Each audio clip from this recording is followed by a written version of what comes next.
13வது சுற்று நிலவரத்தின்படி திமுக 89,931 வாக்குகளும், நாம் தமிழர் 19,078 வாக்குகளும் பெற்றிருக்கும் நிலையில் தற்போது டெபாசிட்டை உறுதி செய்யுமா நாம் தமிழர் கட்சி என்ற கேள்வி நிலவுகிறது.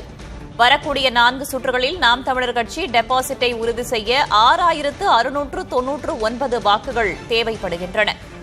டெபாசிட்டை உறுதி செய்ய 25,777 வாக்குகள் வேண்டும் என்ற நிலையில் டெபாசிட்டை நாம் தமிழர் கட்சி உறுதி செய்யுமா என்ற கேள்வி எழுந்துள்ளது.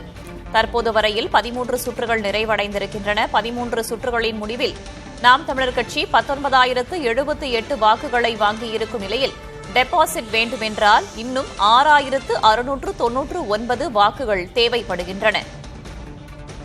டெபாசிட்டை உறுதி செய்ய மொத்தம் 25,777 வாக்குகள் வேண்டும் என்பது குறிப்பிடத்தக்கது.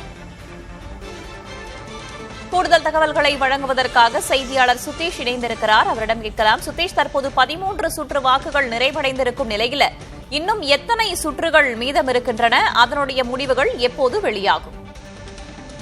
வேதப்பட்டி ஈரோடு கிழக்கு சட்டமன்ற தொகுதி இடைத்தேர்தலுக்கான வாக்கு எண்ணிக்கை விறுவிறுப்பாக தொடர்ந்து காலை முதல் நடைபெற்று வருகிறது.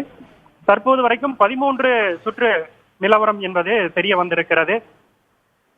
இந்த அடிப்படையில் தற்போது வரைக்கும் எண்ணப்பட்ட வாக்குகளில் திமுக வேட்பாளர் சந்திரகுமார் 89,931 வாக்குகள் பெற்று இந்த இடைத்தேர்தலில் அவருடைய வெற்றியை உறுதி செய்திருக்கிறார்.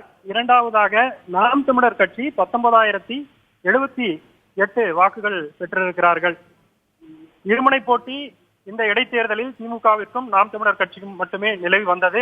கட்சிகள் அடிப்படையில் 2 கட்சிகள் மட்டுமே இந்த இடைத்தேர்தலில் போட்டியிட்டு இருந்தார்கள். 46 வேட்பாளர்களில் 2 வேட்பாளர்கள் மட்டுமே கட்சி சார்ந்து போட்டியிட்ட நிலையில் மற்ற வேட்பாளர்கள் சுயேட்சைகளாக போட்டியிட்டிருந்தார்கள். தற்போது வரைக்கும் 13 சுற்று முடிவில் 70,853 வாக்குகள் திமுக முன்னிலையில் தற்போது வரைக்கும் இருக்கிறது. இதற்கிடையே நாம் தமிழர் கட்சி கடந்த இடைத்தேர்தலை விட இந்த இடைத்தேர்தலில் அதிக வாக்குகள் வாங்குவோம் என்கின்ற அடிப்படையில் தான் அந்த இடைத்தேர்தலை சந்தித்தார்கள். அது குறித்து தான் தொடர்ச்சியாக பேசி வந்த நிலையில் தற்போது கடந்த இடைத்தேர்தலை விட அதிக வாக்குகள் வாங்கியிருக்கிறார்கள். கடந்த இடைத்தேர்தலில் 10,800 வாக்குகள் நாம் தமிழர் கட்சி பெற்றிருந்தது. இந்நிலையில் 1 மடங்கு அதிகமாக கிட்டத்தட்ட 20,000 வாக்குகள் நெருங்கி வரக்கூடிய சூழ்நிலையில் இருக்கிறது. டெபாசிட் பெறுவதற்கு 25,777 வாக்குகள் வேண்டும். பதிவான வாக்குகளில் 1% வாக்குகள் பெறும்போது அந்த டெபாசிட் என்கின்ற அடிப்படையில் தற்போது வரைக்கும் அவர்கள் பெற்றிருந்த வாக்கு வித்தியாசத்தில் 6,699 வாக்குகள் இன்னும் தேவைப்பட இருக்கிறது.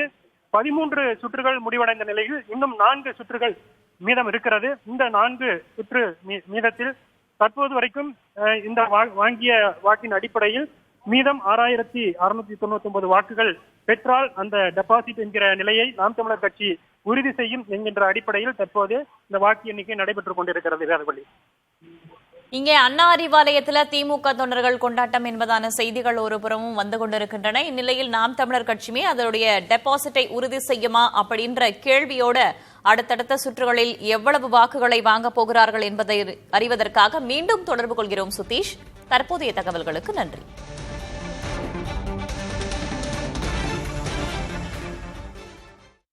டெல்லி தேர்தலில் மாற்றத்தை கருதி மக்கள் வாக்களித்துள்ளனர் என்று காங்கிரசின் பொதுச் செயலாளர் பிரியங்கா காந்தி தெரிவித்துள்ளார். கேரள மாநிலம் வயநாட்டில் செய்தியாளர்களை சந்தித்த அவர், மக்கள் மாற்றத்தை விரும்புவது தேர்தல் பரப்புரைகளின் போதே தெரிந்ததாக பிரியங்கா குறிப்பிட்டார். வெற்றி பெற்றவர்களுக்கு வாழ்த்துக்களை கூறிய பிரியங்கா காந்தி, பிற கட்சிகள் இன்னும் கடுமையாக மக்கள் பணியாற்ற வேண்டும் என்பதையே இத்தேர்தலின் முடிவாக பார்ப்பதாகவும் குறிப்பிட்டார். 1998, 2003, 2008 ஆகிய ஆண்டு தேர்தல்களில் வெற்றி பெற்று ஆட்சியமைத்த காங்கிரஸ் கடைசி 3 தேர்தல்களிலும் ஒரு இடத்தை கூட பிடிக்கவில்லை என்பது குறிப்பிடத்தக்கது.